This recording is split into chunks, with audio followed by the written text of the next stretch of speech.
everyone to our workshop today. I know there's quite a few new faces who haven't met me before, so you come through from Wolverhampton University. So my name's Alison and I'm one of the relationship managers for the Blackbridge Chamber. And I run a group for people who've just started into their business up to 2 or 3 years, so in those early growth stages. And every month we host a workshop. And today we've got Ben Slater, who's actually come through the Startup Club. And have you tried it? Is it 3 years now, right? Two and a bit, probably years. Yeah. So it's amazing what Ben and this is their marketing lady, what they've achieved in those 2 years has been amazing. Lots of awards. So Ben's just going to share his business journey with us. So very informal, if you want to ask questions, you want it to be interactive, lively, you just want to just be there speaking. So please ask questions as we go along. We've actually got a question and answer. Okay. Oh, lovely. It's a great marketing team. So, as I said, they're really informal. We'll probably do the first session for about 40 minutes, and then we'll have a break. You can grab another coffee, toilet break if you want to, and then we'll finish 12 o'clock prompt. Okay? So, I'll drive to there. Cool. Yeah, thanks everyone for turning up. I was thinking I might be talking to an empty room. So I appreciate your comments. Yeah, it's not going to be like a sermon, just a chat about what we've done and some of the goods and the bads. And I know everyone's going to have different roles and what they do and how they work with organisations and things that I think they'll be of use. We'll talk a bit about what we've done for marketing, which is evolving over time, and then sort of the award side. Not really talk about our awards, but why we think awards can be good for people to do, it personally or as a business, and what you can gain from it. So before that, can we just do like an intro from everybody, just a quick all very niche, which is good, I like. I feel like everyone can focus on the niche and their specialism and stuff, does a lot better. So we're just going to do it as sort of a question and answer type of thing. So Leah's going to ask me some questions because I'll forget a lot. And then, but if anybody else wants to jump in, talk a bit more about that, or just ask a question, similar topic, we can do that. We'll just jive as we go. I'm just going to grab a coffee. I need to caffeinate. Cool, okay. Where we starting? Yeah? What is your business background? Cool. So, well, I guess the first introduction is, well, I can jump ahead to the next slide as well. So, obviously, I'm from Rapid Pack Fulfilment, that's where we're talking from. And we'll go into that in the next slide before I get to it. But, yeah, I've got a background in logistics and manufacturing, but also in e-commerce in particular. So, I've run marketing agencies, e-commerce agencies, building websites for people, running my own online stores of various sizes and going through all the pains and struggles of being a business owner, not just a business owner, but also an e-commerce owner. Then I went into manufacturing, worked for somebody else, and then decided to do it myself, having to implement quite a bit. I'm trying to remember not to jump ahead to other slides, because I'm just going to get back. Yeah. But basically, I've been sort of self-employed for over 20 years, I guess now, which is scary. But I've tried being employed by the people that I find it difficult. I may be a hard employee. The last place I did work at, for 4 years, and they gave me a lot of flexibility and autonomy. So in that regard, I was quite happy. But even then, I got an itchy feeling I needed to get out eventually. And it was the end of COVID, and I've been stuck in that building, locked in basically for a year. So I thought I'd find a better step out. But yeah, lots of different areas and things. I know I work with lots of different businesses. What is Rapid Pack? Yeah, so obviously fundamentally what the business is working for e-commerce brands generally, but not exclusively, handling all of their operational type things. So most businesses as they grow, they end up getting an office or a warehouse or a storage unit, having to pick and pack and store and organise and manage their supply chains and do all manner of things that are probably not actually what they really want to do. People start a business online in particular because they want to. Yeah, so we're there basically to handle, I'd say the mundane, it's one of the most important parts, but so that they can focus on their passion rather than on the operational parts. So yeah, mainly it's e-commerce brands. We buy, anything in this room we probably have in our warehouse pretty much. But there are other people who use us for more like clerical type things. So you could be a estate agent and sending out brochures. If it involves sending stuff out, and it came from having worked with these companies before and having to do it myself. And the struggles around it, so that's what we do. And third-party logistics companies now are growing quite as a sector.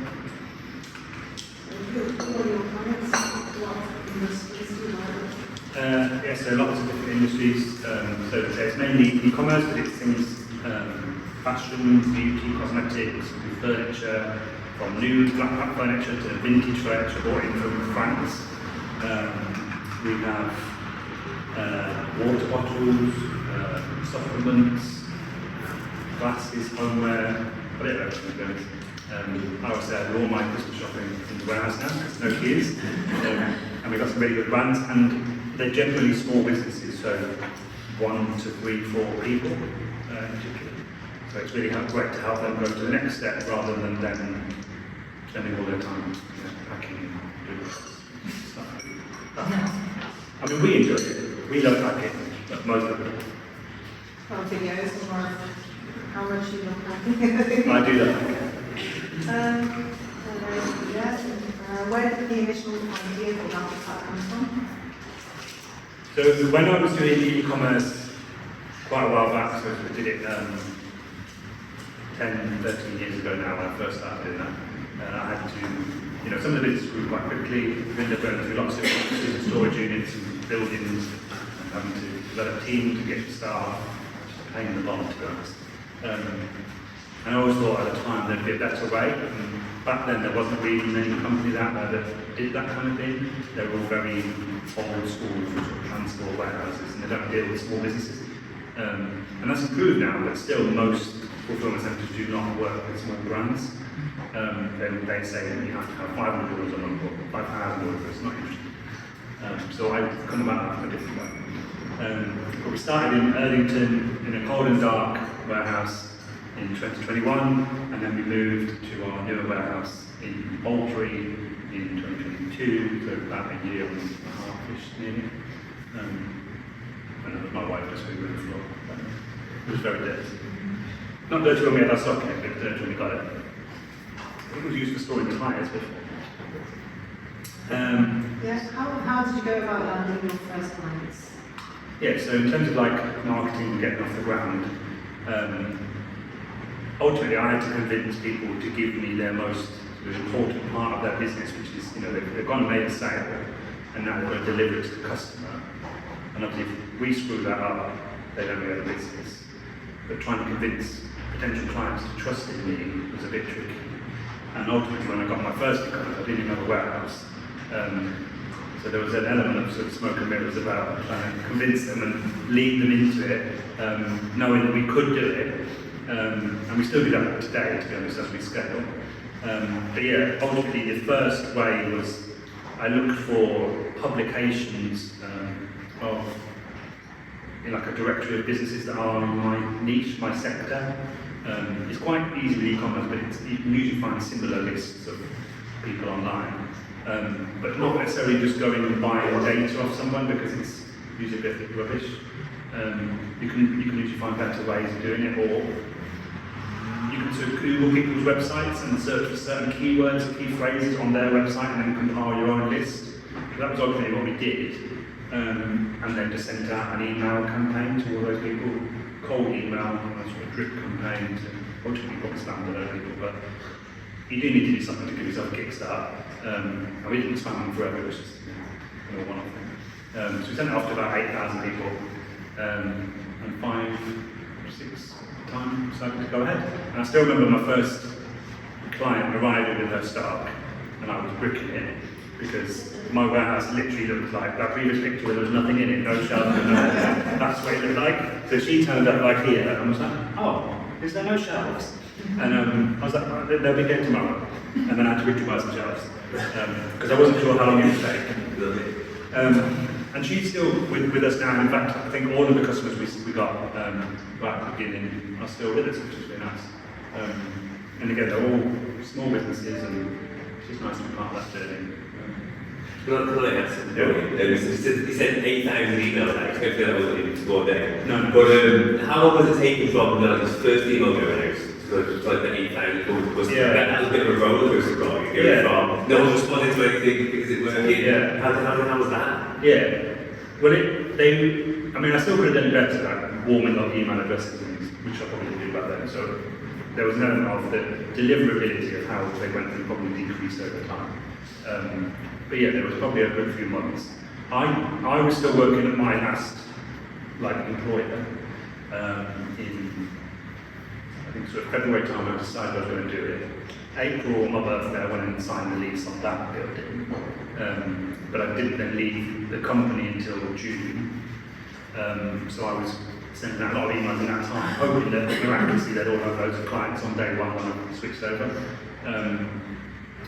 But yeah, so we had a few. Overall, it probably took about 3 or 4 months to get some traction. I definitely didn't want to go straight into it because although it's stuff I've done in the past and I know how to run warehouses and things, you've still got to run systems, you've got to build them. Sending the very first invoice was like scary as anything. I thought they were just going to come back and go, what are you talking about? Like, reject. Obviously they were fine, but it was scary. Hello. Just started, yeah. But yeah, so it took a bit of time, and I adapted it over time. It did kind of work. The hard work is certainly that Excel Yeah. What sort of percentage in response did you get? And to be fair, the actual response was quite high. Now, we may not have converted them into customers, but we did get quite a good response. So I basically went on Fiverr, just to refer you, a website you can get services done for free. Not for free, so for cheap. Yeah. I wish it was free. And I basically went on there and got a copywriter, so someone who's good with words, to write me a campaign and just sort of give me some direction on what we should do. And they had quite a good idea. This is where we went with it. They said, don't just send an advert to by email because everyone can see that a mile off. And we don't have the email addresses of the decision makers. We didn't have, Rapid Pack. So we only had the hello at, the info at, which are kind of the worst ones to have, but they're the ones you're most likely to get. And he was sort of like, well, psychologically, people like to help each other. So the email was basically, we are looking for partners in fulfillment, looking to help them scale. Could you refer me to the right person? And that was it. And a lot of people then replied back with, yes, Bob is the person, and then we have their name, email address, and everything else, and then we would email them directly. So in that regard, we had like 20-25% response rate. So that worked pretty well. And you got less people telling you to bugger off. So that did work well. We adapted over time, and I'm planning on sort of bringing it back a little bit. We haven't used this much recently. But that was the big catalyst. So we did lots of other things, but that did work. But it was sort of searching for people on Google and compiling a list and then sending it. So going on to marketing awareness. Yeah. I think that's Yeah, well, it's basically, obviously, so we want to talk about marketing and why do it, the importance of it. Everybody knows you need to market your brand or advertise your brand, whatever it is you do. But why do it? So why have a certain strategy? And more important than anything else is just making sure, just like we were asking about, how effective was it, how long did it take? All of the marketing you do, you need to be monitoring, what are you doing, how many things are you sending out, who's seeing it, what's the response rate, and then adapting it, and then hopefully being able to scale it. So obviously marketing is the marketing of your brand, who you are, and there's the brand of your company, but also more importantly than ever now is the marketing and branding of yourself. I've certainly done over the past 10 years, I'm still not confident, but is it so shy of not wanting to be the face of the brand and then just realising that basically nobody else is ever going to be that? You are always going to be your most passionate advocate for the business. And if you can get over that sort of fear, nobody will like you, because they all do, or most do. You know, so you speak for personal brand as well as the company brand. And whether you're employed, you know, for somebody else, you can kind of bolster your career prospects, or brand build credibility. So brand awareness of the company and that's. Do you want to vacancies? Very like. I haven't had an investment quickly, but yeah. But then obviously, so e-marketing, there's lots of different things, and I think as business owners, we often try one thing, a couple of things, and maybe stick with it for too long. It's quite important to try out lots of different things, again, monitor what works, what doesn't, and also don't rely on what worked 2 years ago or didn't work last week. You know, you want to reinvest and give it another go in 6 months, 12 months, 2 years, keep going. And then we've kind of got, you know, whether you're doing direct marketing in terms of advertising or blogs, you know, or emails, as well as the content online, the social media. So, then, just for that, you know, the SEO, did you ever go down that route? yeah. And I mean, it's a work in progress, as it always is. So, yeah, as much as anything else, you build up a website, like you build a shop, everybody will come, and then they don't. So you need to make sure that your website is optimized and makes sense. And we'll talk about that a bit more later. But yeah, we did SEO, but we did it in-house. We haven't used an agency for anything we've done. It's all kind of guerrilla marketing. And it's a slow burn. So we'll talk about it a bit later. But 2 years later, now the website's performing quite well and appearing in quite a lot of Google pages and things without having to pay for it. They'll reduce the price as well. So yeah, you definitely want to do it, and SEO is a long process. So if you start today, it's going to take 12 to 24 months for it to work. What marketing channels do you currently use? Frick. I missed my face. So So we've got the website, and that's kind of our core part. We've got the website that we push everybody back to, and we have, you know, contact forms and things that we want them to use. And I think when you're building out your strategy for marketing, you want to look at, you know, what are your figureheads? What are you trying to get people to do? I think again, a lot of time, you know, you get a leaflet and it doesn't really tell you what to do. It's just, you know, information. You want it to be, you know, come to my shop or come to my business, and this is why. So for us, it's all about getting them to the website, and then from there, getting them to fill out a pricing form. So to do that, we use email marketing, less of the direct mail stuff we used to, but we would like to get back into it. But we do a lot of newsletters and things. We do a lot of social media now, so we're using TikTok, LinkedIn, YouTube, Instagram in particular. And obviously we're business to business, and a lot of people say, oh, should I use TikTok or anything else? But I just go where the eyeballs are, and the eyeballs are on TikTok, so you know, yeah, they're still going to see it. But likewise, LinkedIn is really popular for videos and things. We do a lot of content marketing, so blogs, articles, newsletters. Again, that's building on the SEO and all that. It's a longer journey, but those articles and things are sitting around for all that time and building traction. Podcast, is there anything as well? And we've got our podcast as well, Brand and Boost podcast, which is with the local Black Country things we've got lots of local people on. Some flyers for it if you want to listen to it. We do some networking events, not as many as we should. I was going to confirm that.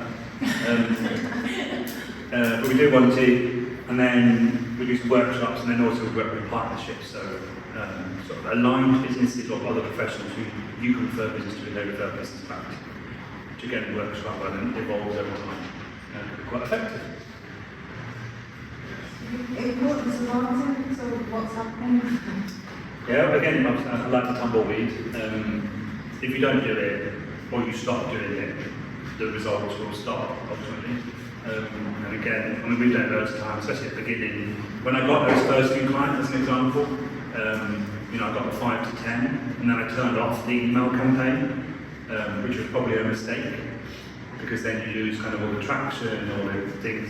I was just like, oh, I've got a few customers now, I'll stop. And then, obviously, when you want to do it, you've got to start all over again, and then the world's moved on a little bit.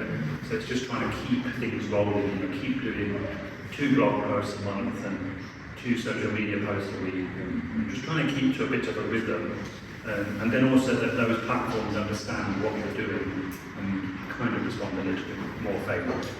You still get no views on that, but you'll be surprised that if you look at it over, like if you look at our pages now, it's not that we've got thousands of followers, we don't. We've But, got thousands of impressions. yeah, we do have thousands of views every week or every month, so it really does build up over time. So how do you think the marketing has helped Rapid Pack? Yeah, so just in terms of like our competitors, and I guess this is the same for I think about 2 organisations here. There are like big players in our market, like massive, and some of them have huge investments. You know, the hundreds of millions of pounds a year revenue and all that. And we are nowhere near that, sadly. But the marketing that we do, which is on a budget, a very low budget, has allowed us, I think, to get, at least in their sort of their sphere, so the customers that we're going to them, they're paying lots of money to try and attract. All of these things we're doing is allowing us to appear in their sort of vision, say on a low budget, and it just shows more than ever that it does matter. And when people come and see us or call us or anything else, they're saying, I saw you on social media, I saw your signage, we've got a sign on the side of the M5, like on our building, I saw that, or I saw your podcast, or I saw your email came through. All these different things are building up and slowly building credibility. And when we look at our rivals, who some of them literally spend millions of pounds a year on advertising, they just don't have much of a credibility about them. You either know who they are and trust them implicitly, or you don't, and a lot of them still don't get that. So the marketing allows us to build that sort of persona that make people trust us, and people come to us knowing that they know me, or they know Leah, they know the team, they know the feedback we've had. It all helps. It just allows you to do everything on a lot lower cost. Clearly you can spend money in advertising as well, and so we do, but it's not our main aim.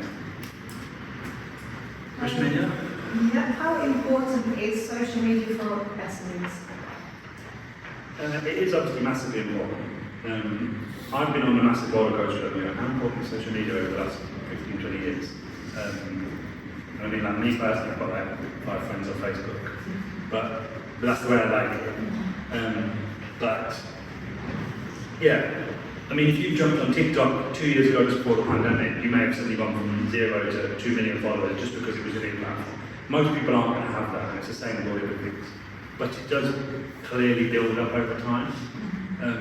You do need a bit of a strategy behind it. You know, if you just post a nice picture of your food or your work only, it looks lovely and it's a very nice photo gallery. But again, what are you trying to get them to do? Likewise, if it's only adverts, people will just swipe past it all the time. So you need to think about, I'll do one sort of service-based post a week or every 2 weeks, maybe an offer once a month or a service that we could offer. Also, maybe a story about yourself, a blog, why you do what you do, why you're different, why people might want to use you. So just try and mix it up a little bit, but keep a theme behind it. And then all of that is basically free other than your time. You will get low views because all of the platforms want you to pay for it. So that's just the way it is, and you can pay for it if you want, but it doesn't really make a lot of difference. Going viral, like a lot of people want to do, what does that achieve most of the time? Most of the time your video goes viral, but do they buy the product? No. Yeah. You could have 10 people view your thing and 5 of them buy, if it's really tight. So it's just thinking about what is it trying to do. Yes, going viral, I suppose, because you've got a lot more eyeballs and you've got more chance, but for most people that's just not going to happen. But you never say never. Maybe spilling coffee or something. At least it wasn't hot. So use the instant pricing tool as an example on how to direct your traffic from your social media back to your website. Yeah, I think it kind of goes back to your websites and things. We'll talk a bit about whether your website is usable or functions as it should. But a lot of the time you see people's social media pages or a leaflet or where does the where are you sending people to? You know, can you make it more relevant? I just have an idea of what I'm thinking about. So like our TikTok, for example, we probably do this because I haven't changed it. We probably are sending them back to our website. But knowing that they're on TikTok and we sell to TikTok shop people, we should send them to our TikTok page because that makes more sense. So it seems like that, just making sure that if you've got social media and maybe you're pushing all these offers about, you know, 20% off or you've got a new service out, make sure you are sending them to that page because people will come on your website and click through. If you're just sending them to the front page, that's probably the worst place to send them generally. And we'll talk about that. Oh, activities. Okay. That's the kind of power of saying, and that's what we've learned over the last year. So we are currently, for 2022 and 2023, best e-commerce order fulfilment provider company. Okay. So that's in logistics and warehouse, which we were really impressed to get, or honoured to get. Bearing in mind we've been going for that 1 year before that, and to get 2 years in a row is also good. Young Business of the Year from the Express and Star, which was a wicked event. Best new member, so the shortest we about second at like the main industry association for our industry. Yeah. And then various shortlists, so Startup Awards, Innovation Awards, shortlist, Great British Entrepreneur Awards, up soon, probably not going to win it, but who knows. Which one is that, sorry? So this one is like about you as a business owner, you as an entrepreneur. Yeah. I've got one of them actually. Okay. Entrepreneur, I didn't realise that was an award. There you go. Yeah, so quite a few things. We've kind of got used to applying this stuff now.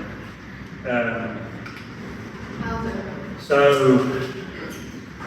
are you asking me questions again? Back to the script. Very well. Not used to it like it left now. No, it's fine. How do awards help gain new clients? Yeah, so I think, right, so awards are like a soft sell as much as anything else. They are the weakness, the credibility that goes with why you do what you do. So if you become the face of the brand and you do videos, people learn about you, they build credibility, they warm to you, you build a connection.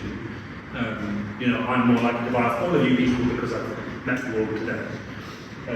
The awards, as much as anything else, are obviously recognition for you doing the right thing, the recognition for your team.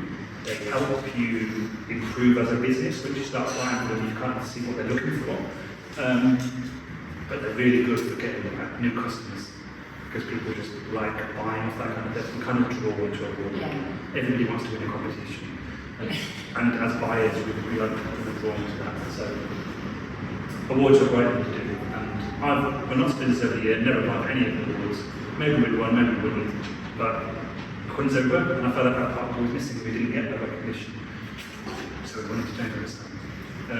And it was partly from the Network Accelerator and partly from the startup event I did last year. It was just like entering things, competitions and stuff. Doing those two things prompted me to kind of apply for other stuff, which is where the work was. And we have had loads of business off the back of it. Where do you find do you just sort of like research, like what awards would be relevant to you in your industry, or how do you... I will come back to that. that. And we'll maybe do a little brainstorm around the room. Oh.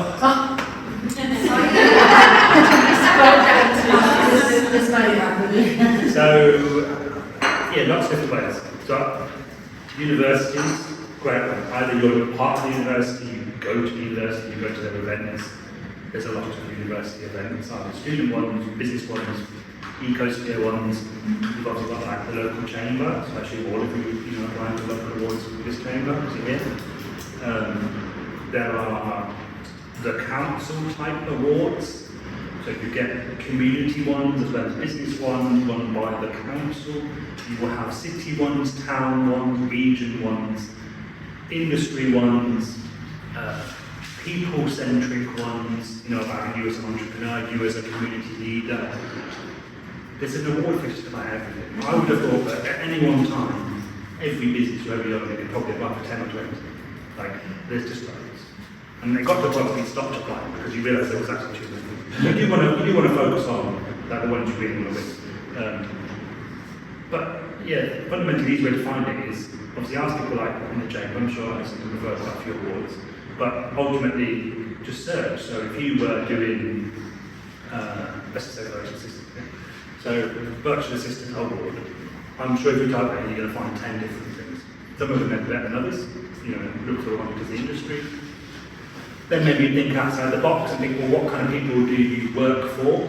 So maybe the industries that you work in, and look for their awards, and you'll probably find that there's an award somewhere in that category. Maybe you use a certain technology. So if you use, say, Xero or your accounts packages, they have awards, so you can do their awards. If you get money off like a startup loan, they have awards according to their startup funds. You're in a certain area, you're in a certain local enterprise bid, they will have awards. So you can just type in, you know, Dudley Business Award, Dudley Community Award, for example. West Midlands Business Award, West Midlands Community Award. Beauty sector awards. You could be doing things ethical. You could be doing things with, you know, certain areas of deprived communities. They will have awards and recognitions. And they're not always called awards, they might be called, you know, recognition events and things like that. But it only takes about half an hour, and you just jot them down, and then just go on their page and you'll have a look. You get kind of, the difference is whether an award is like a professional award, is the award a business? Because, you know, there are lots of awards companies and there are businesses. And then you also get more like the local interest ones. So that the complications in the client do vary. But you'll find loads. And I'm sure if all of you go out after this and do a Google search, things in your, you know, community, sector, region, expertise, just type in awards or recognition or events and you'll find a good 10 to 15. That's what we did. The second part is just look at other people's websites. So maybe look at who are the bigger boys and girls in your industry. Have a look at their website. Do they mention awards? If they do, is it one you want to apply for? Most awards will also have categories of small, medium, super large business. So you might be going for, say it was cosmetics, it was like the Worldwide Cosmetics, you know, Consortium. They didn't have a huge award. And L'Oreal won it last year, and you're like, well, how am I going to win that? But if then you look and say, well, they've got, you know, Young Cosmetics Brand of the Year, or you've got a good chance of winning that one. And you'd have the back of them for a massive award. And then yeah, talk to business chambers and things like that. But you just look at it and you start noticing award winning on lots of things. Even on, you know, like buying food. Yeah. You look on the back and it says, this is such and such award, or local business award. Just have Google, apply for it. And maybe they don't do it in your area, but it gives you a flavour of something else to search for. So it doesn't take too long.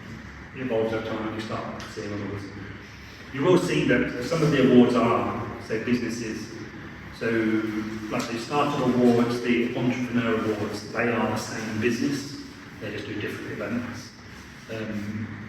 And you may or may not want to pay to attend. The good ones are free.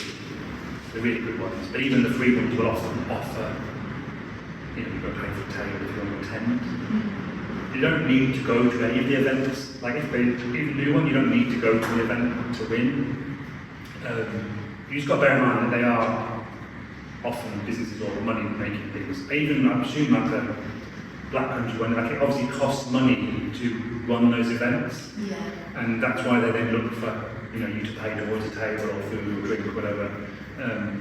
But it's not usually a requirement that you go that you'll win, because that can put people off. Especially if you've got quite a lot.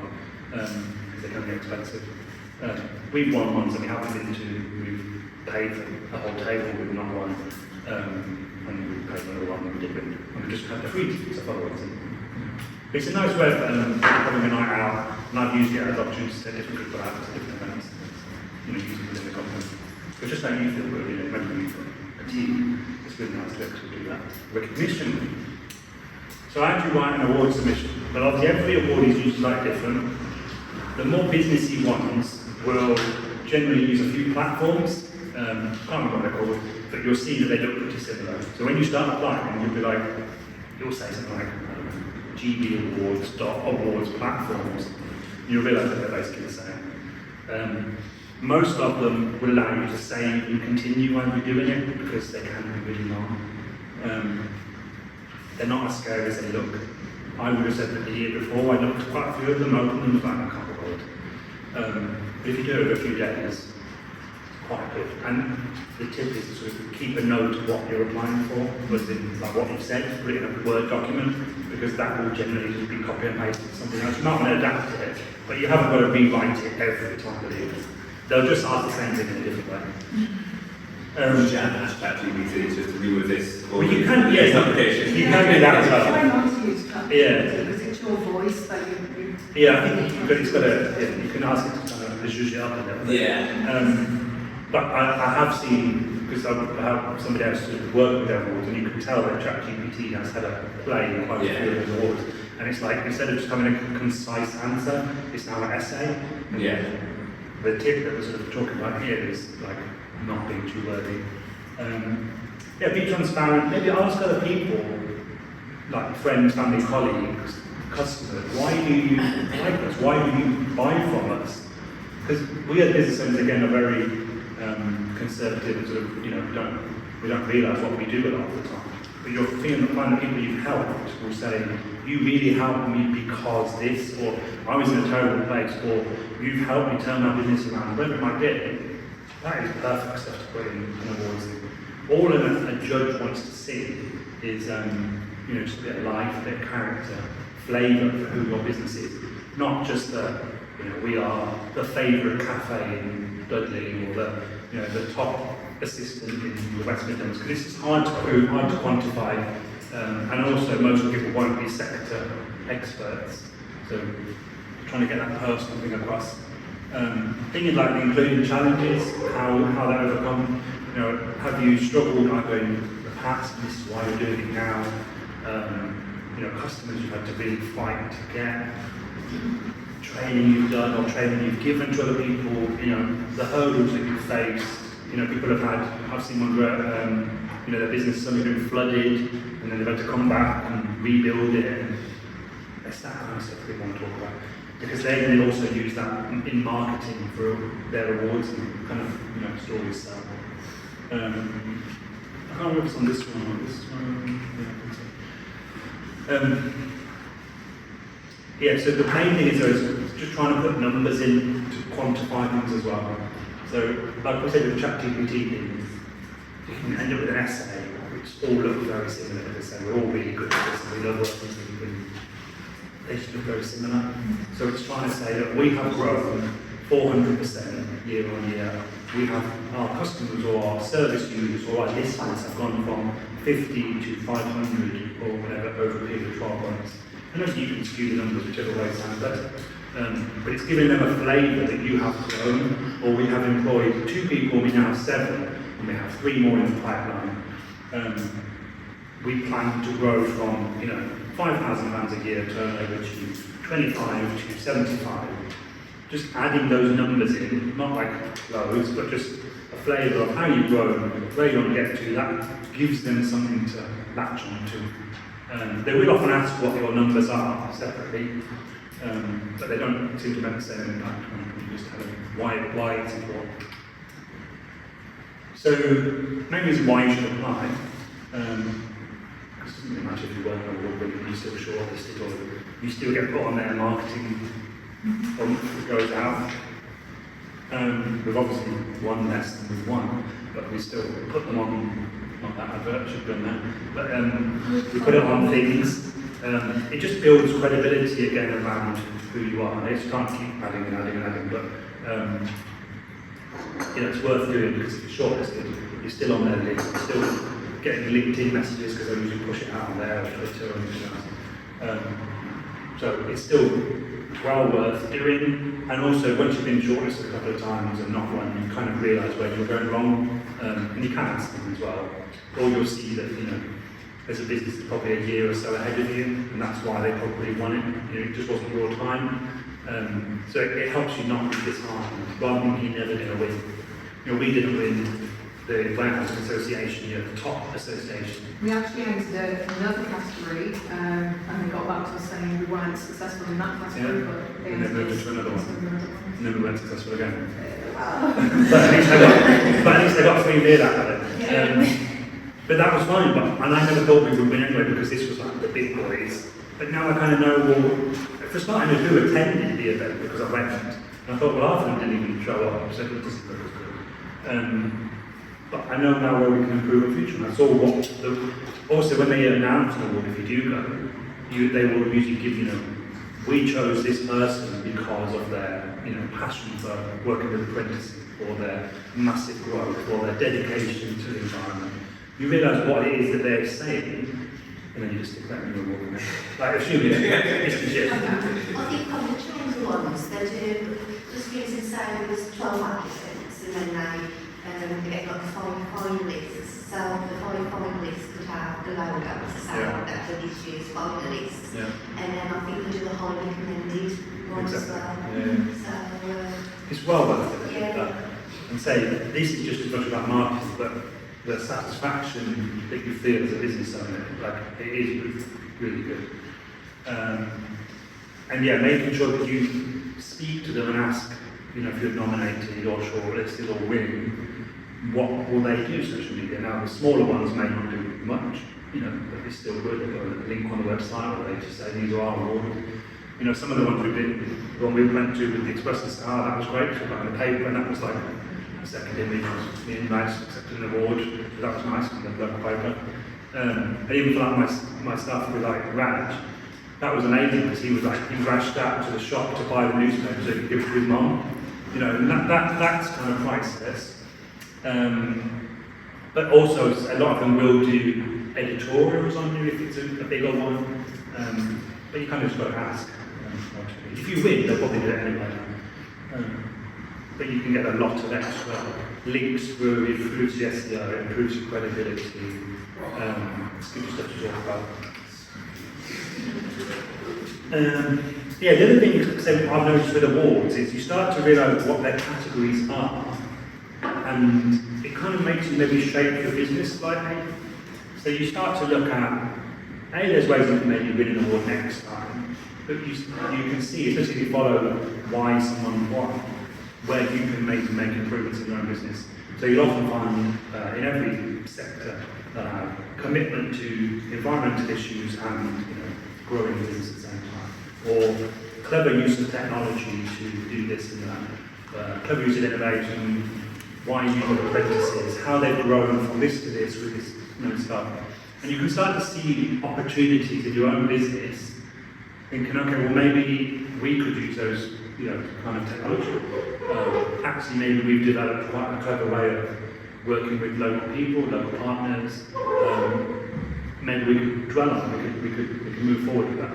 So they can be a catalyst for you to improve for next year. Anyway, and then hopefully I'm already wearing it. And that was it. So you can wake up. But, it was just talking about awards, and like I say, don't be scared to apply. Why did you apply for the awards, or you just entered for the awards? Like, yeah, so my business partner, he promoted his email up through the university, so don't listen more if you're interested. Yeah. And because we had just time to apply because there's money in the pot, there's like if you put it in the grant, so that'd be really beneficial, it's got nothing. And that's why we applied to, so that was money motivated as well. Yeah, because we got like, that's great, terrible stuff. So that recognition is absolutely brilliant. And why did you apply? Did you apply or not? I just got randomly nominated. That's even better.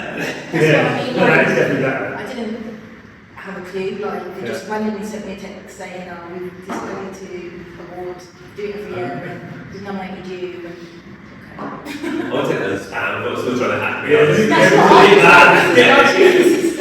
is a few like that. I think, the biggest tip overall is don't wait to be nominated by somebody else, because human nature will say that people just won't remember you and just won't nominate you. So just about every award going allows you to self-nominate. So don't think, I've got to ask all my customers to nominate me and all that. Obviously, if you've got an award and it says, get customers phenomenally, you know, have a cafe or a business, you can give out cards and say vote for us. All of those things are good. But chances are you've still got to go to the effort of like entering in the first place. Yeah. And then they'll say, this is how you enter, this is how you win. And I would say most of them now are online and you have to fill in a form. Some will be sort of competitions and you have to get certain followers and stuff like that. But I don't really like those ones. Like the Innovation Awards one, which was good, but it was like, how is it, if someone had to go on a really long page to fill it in, and it was like, you have to send it out to as many people as possible. And we were up against Jaguar, who has a lot more customers than we have. Yeah, so some of them are like, not the easiest to win. It's a voting system. Yeah, and I was like, they could send it out to literally 100,000 customers. I thought most of them were like that. Yeah. No, generally it's judges, and you judge things, don't you? You judge the awards? Yeah, I've judged the awards for the university. Okay. For the last couple of years. Yeah. But I get quite a big prize money. I mean, Yeah. the one of them with the Wolverhampton, we've got £7.5 was for the winner. And what's your top tips then for? Top tips for us, they always say, you know, even if the questions, they give you like a word count, but there's a score by it as well, isn't there? So, you know, why write pages and pages when it's only scored like, say, 20 points, but the next one might be like 40 points. So you use your effort in the ones that have got the more points on really. And we have, we always say, like you said, we don't want pages and pages, but we just want evidence. So like you said, a few stats and evidence where we prove, so like with testimonial or something like that, something like for you, or you can say we've gone from, this is a snapshot, it was at 100 and then we're on 200, but yeah, something like that, so it's evidence-based, but stick to the question. They are, you want to ask you that question and they are want to answer that, but I don't have all the backings and everything because I'll switch off. They just want to see how clear it is that you have to. I think it's a bit like don't rewrite the exam paper when you're doing exams, because a lot of people just end up, you know, they have quite often they are quite long questions, and then your first 3 lines are, in my business we are the top performing this because of this, and it's just you're wasting characters basically. Because as a judge, you've got, I mean, with the university ones, there's about 10 questions, and we have to score from like an interview, what they've reached or that. And it was just like a short few seconds video, you've got to see how well they've answered the country, but that's something to do. Yeah. So even though you saw the person and think, that's a really good business, that's great, but when it comes to school, you can do a actual, so you could score them more, so you obviously learn how to I think it's good to look at like awards and industries in your industry and sector that you like really want to win, because they're the good ones. They might be the harder ones to win, but you know, apply now and you might take 3 attempts, you're probably going to get there then. Maybe look for the ones that are run or sponsored by like local newspapers or TV channels, something like that, or Google, because you know that you're going to get quite a lot of advertising and marketing, they will tie that in with it.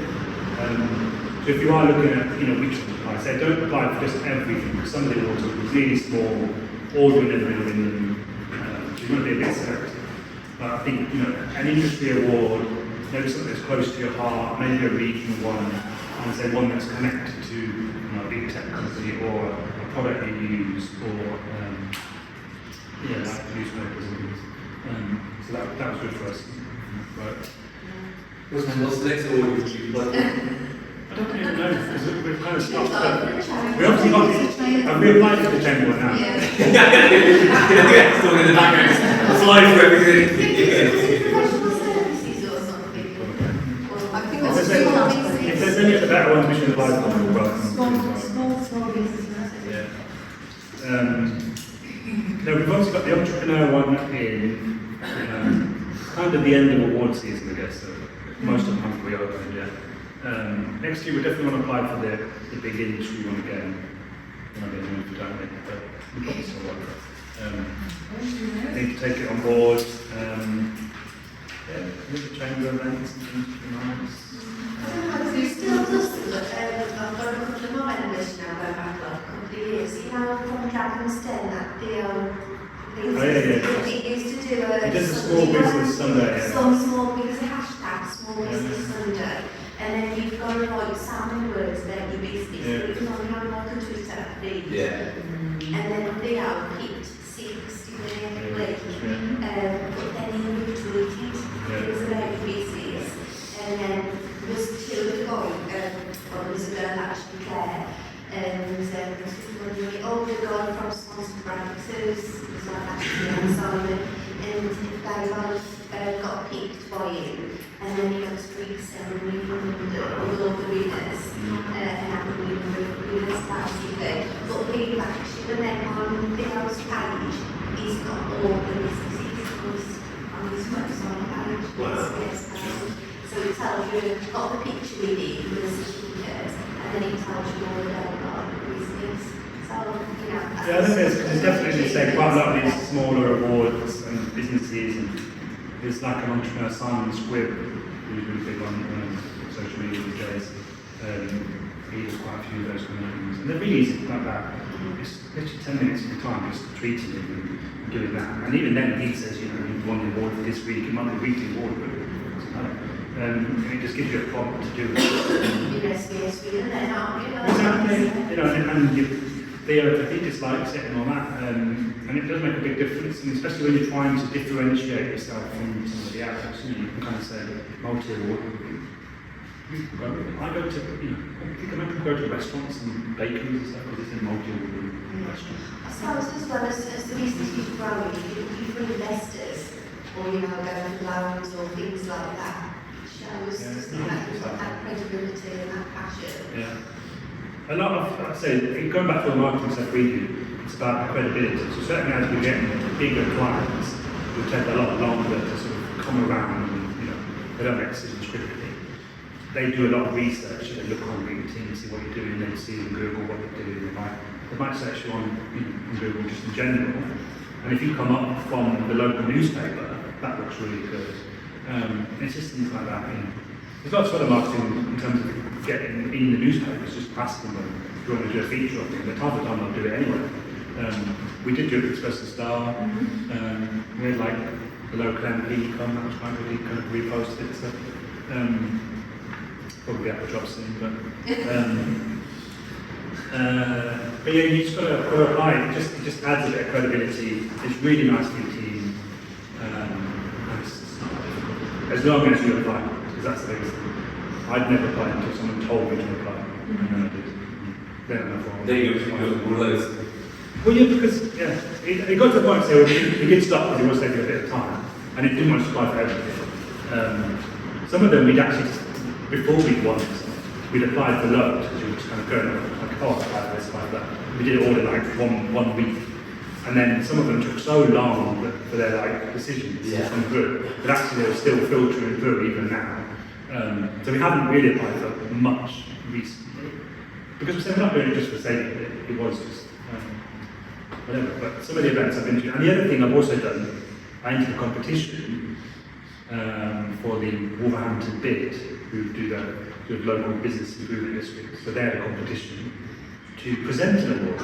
So I presented an award a couple of months back for their event instead, which was actually really cool because the award now has our logo on it, whereas our award has somebody else's logo on it because it's their sponsor.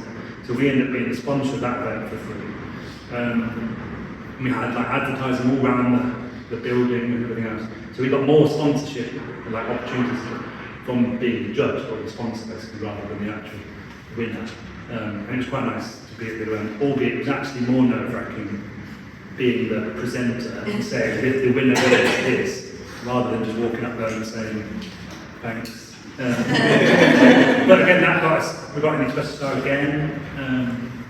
It's got a good stuff out.